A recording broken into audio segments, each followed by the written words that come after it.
युवा वकील Jonathan Harker अपने काम के सिलसिले में ट्रांसिल्वेनिया के दूर दराज पहाड़ों में स्थित एक पुराने महल में पहुंचता है, जहां उसका क्लाइंट काउंट ड्रैक्युला रहता है। रास्ते में गांव वाले उसे अजीब नजरों से देखते हैं, क्रॉस और ताबीज देकर सावधान करते हैं। महल में पहुंचकर ड्रैक्युला उसका बड़े आदर से स्वागत करता है, लेकिन धीरे धीरे हार्कर को महसूस होता है कि यहाँ कुछ बहुत गलत है। महल में कोई नौकर नहीं, ड्रैक्युला कभी दिन में दिखाई नहीं देता और सबसे डरावनी बात, वो आईने में नजर ही नहीं आता। हार्कर समझ जाता है कि वो मेहमान नहीं, कैदी है। एक रात वो महल में 3 रहस्यमयी स्त्रियों को देखता है जो उसे घेर लेती हैं, मानो उसका खून पीना चाहती हों, लेकिन ड्रैक्युला उन्हें रोक देता है। तभी हार्कर को यकीन हो जाता है कि ड्रैक्युला इंसान नहीं, खून पीने वाला वैम्पायर है। इसी बीच ड्रैक्युला इंग्लैंड जाने की तैयारी करता है। मौका पाकर हार्कर किसी तरह महल से भाग निकलता है।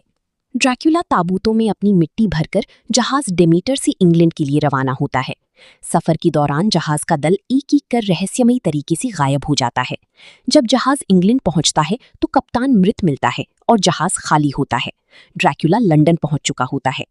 उधर हार्कर की मंगेतर मीना की दोस्त लूसी अचानक अजीब बीमारी का शिकार हो जाती है।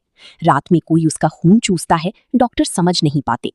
तब वैम्पायर विशेषज्ञ प्रोफेसर वैन हेल्सिंग आता है और पहचान लेता है कि ये वैम्पायर का काम है। बहुत कोशिशों के बाद भी लूसी मर जाती है, लेकिन मौत के बाद वो खुद वैम्पायर बनकर बच्चों को नुकसान पहुंचाने लगती है। अंततः वैन हेल्सिंग और उसकी साथी उसे मुक्ति देते हैं।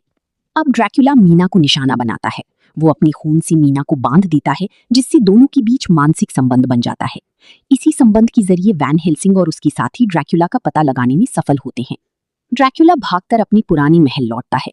वैन हेल्सिंग, हार्कर और उनकी साथी उसका पीछा करते हुए ट्रांसिल्वेनिया पहुंचते हैं। महल के पास भयंकर सूर्यास्त से ठीक पहले वे ड्रैक्युला के ताबूत तक पहुंच जाते हैं। हार्कर उसके दिल में चाकू घोंप देता है और उसका सिर काट दिया जाता है। ड्रैक्युला धूल में बदल जाता है। मीना ड्रैक्युला के असर से मुक्त हो जाती है। सबकी जिंदगी धीरे धीरे सामान्य हो जाती है, लेकिन इस भयावह अनुभव की याद हमेशा के लिए उनके मन में रह जाती है।